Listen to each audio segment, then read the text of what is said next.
वैसे तो तुम्हें पता है कि सुहानी फिल्मी जाट गर्ल सिर्फ बॉलीवुड के कंटेंट को ही रिव्यू करती है, लेकिन यार आज पहली बार मैंने कुछ ऐसा देख लिया, उसका रिव्यू करने के लिए मैं खुद को रोक ही नहीं पा रही हूँ।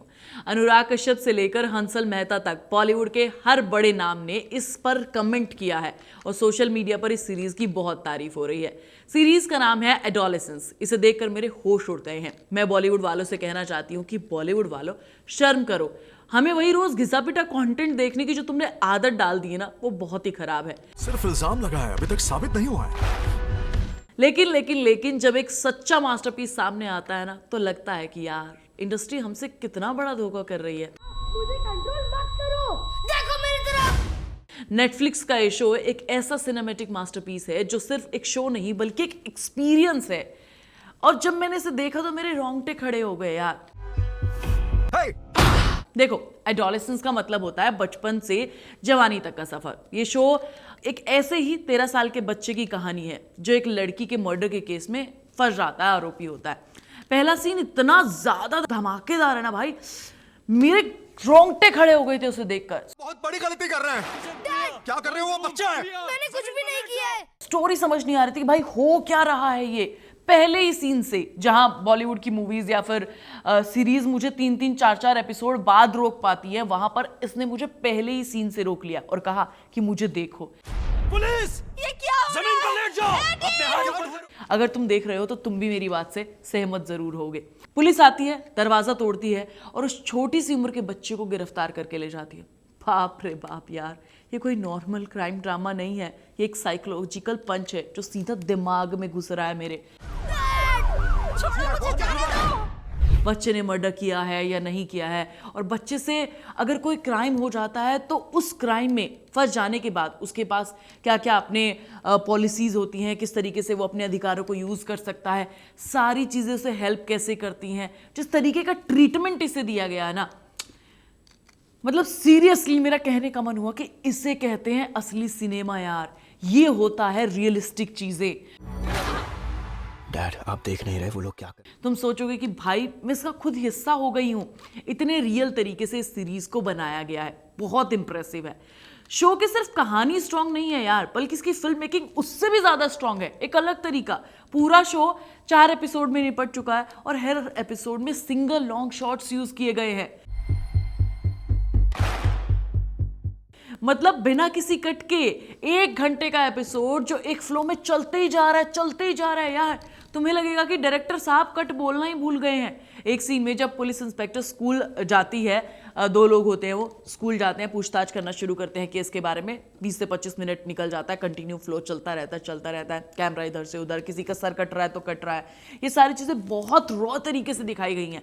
और आपके होश तो तब उड़ जाएंगे जब नीचे का शूट होते होते पूरे स्कूल का एकदम कैमरा हवा में चला जाता है, पूरा एक वाइड शॉट तुम्हें दिखाया जाता है स्कूल का।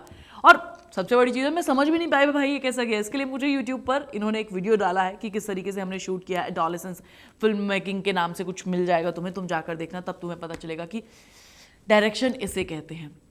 और भाई मैं ये सब देखकर बॉलीवुड के डायरेक्टर से कहना चाहती हूँ कि जाओ जाकर देखो उस वीडियो को, और बॉलीवुड वालों आप थोड़ा सा इंस्पिरेशन ले लो यार। अच्छा, इसके अलावा एक और सीन है, एक छोटी सा इंटेरोगेशन रूम होता है जहाँ सिर्फ साइकोलॉजिस्ट और बच्चा उसके पेरेंट्स होते हैं। एक आधे घंटे का सीन है ये भी पूरा का पूरा, जो बिना कट के शूट किया गया है। और जो टेंशन बढ़ती है धीरे धीरे, जो लेवल समझना है उस टाइम पर कौन क्या किस कंडीशन से निकल रहा है, मतलब वो चीज़ क्रिएट की है ना जो हम कभी एक्सपेक्ट ही नहीं कर सकते बॉलीवुड वालों से। तुमने ऐसा क्यों पूछा? पता है बॉलीवुड में ऐसी चीजें बहुत कम बार बनी है, और पता है तुम लोग बिना ऐसी चीजों को अप्रिशिएट नहीं करते हो। अनुराग कश्यप की कुछ मूवीज में देखने को मिला है, black Friday, that girl in yellow boots, Raman Raghav 2.0। ये वो क्लासिकल मूवीज में से एक हैं जिनको जरूर देखना चाहिए। जिस एक्टर ने 13 साल के बच्चे जेमी मिलर का रोल प्ले किया, उनका नाम कूपर है। भाई साहब, ये लड़का तो मेरा दिल जीत ले गया है यार। मतलब एक्टिंग की दुकान है। इस बच्चे का एक्सप्रेशन देखो, कंफ्यूज हो जाओगे यार सच में। एक बच्चा इस तरीके का एक ट्रेंड सेट कर सकता है, तब बढ़िया एक्टिंग कर सकता है, मैं एक्सपेक्ट भी नहीं कर सकती। जब वो पुलिस वालों के सामने इंटेरोगेट हो रहा होता है ना, और जब साइकोलॉजिस्ट से बात करता है, या फिर जब अपने माँ बाप से मिलता है, उसके एक्सप्रेशन और डायलॉग आपको हिला देंगे। माँ कसम सच बता रही हूँ मैं तुम्हें। मुझे कंट्रोल मत करो, देखो मेरी तरफ। जब तुम इसे देखोगे तुम हर एक चीज की, छोटी से छोटी चीज की तारीफ करोगे, जैसे अभी मैं कर रही हूँ। इसीलिए मैं तुम्हें कह रही हूँ कि तुम भी देखो। ये सीरीज एक स्ट्रॉन्ग मैसेज देने की कोशिश करती है, किस तरीके से सोशल मीडिया बच्चों की मेंटल हेल्थ पर असर डालता है, वो सब दिखाया गया है। और किस तरीके से माँ बाप जब अपने अपने कमरों में सोने के लिए चले जाते हैं, बच्चे बिना लाइट बंद किए अपने रूम में क्या इंटरनेट पर सर्च कर रहे होते हैं, किसी को नहीं पता होता है। और क्या उनके दिमाग पे असर डल रहा होता है, नहीं पता होता है यार। अगर आपके बच्चे हैं ना, सीरियसली बता रही हो, तुम हिल जाओगे। इतने बढ़िया तरीके से डिटेलिंग पर इस मूवी में काम किया, तुम भी सोचोगे कि भाई हमें भी अपने बच्चों को अलग नहीं सोने देना चाहिए, पता नहीं क्या सर्च करते होंगे। अब आते हैं असली सवाल पर, बॉलीवुड कब बनाएगा ऐसा शो? हॉलीवुड और नेटफ्लिक्स तो ऐसे धमाके पे धमाके करते जा रहे हैं और हम यहाँ सिर्फ रीमेक और नेपोटिज्म की फैक्ट्री में बैठे हुए हैं। अब जब हम बॉलीवुड के स्कूल या फिर कॉलेज बेस्ड मूवीज देखते हैं ना, तो सिर्फ छिटोरापन, प्यार, दोस्ती, ओवर द टॉप एक्शन देखने को मिल जाता है।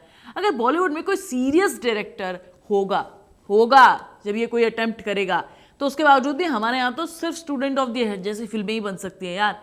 हमें परेशान करे जा रहा है यार ऐसा घटिया कंटेंट दिखा के। यार नेटफ्लिक्स वालों ने दिखा दिया, अगर कंटेंट सॉलिड हो तो सिर्फ 4 एपिसोड में भी खत्म किया जा सकता है।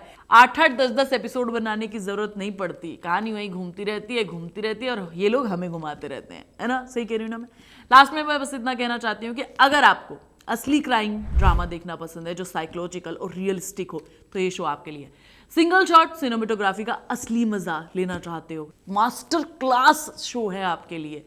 और अगर आप सोच रहे हो कि बॉलीवुड कब सुधरेगा, तो इसका जवाब तो तुम्हें पता ही है, कभी नहीं सुधरेगा। ये पहला शो नहीं है जब इस तरीके का कंटेंट नेटफ्लिक्स पर आया जिसमें कंटेंट टिकिंग होता है। इससे पहले भी बहुत सारे शोज आ चुके हैं। मैं बॉलीवुड से बस इतना कहना चाहती हूँ कि सीरियस होने की जरूरत है, वरना एक दिन हम सब लोग OTT पर शिफ्ट हो जाएंगे और बॉलीवुड सिर्फ मीम कल्चर में रह जाएगा। क्या सोचते हो बताना। और एडोलेसेंस अगर तुमने देखा था मुझे कमेंट करके जरूर बताना, और बताना तुम्हें सबसे बड़ी चीज़ क्या लगी।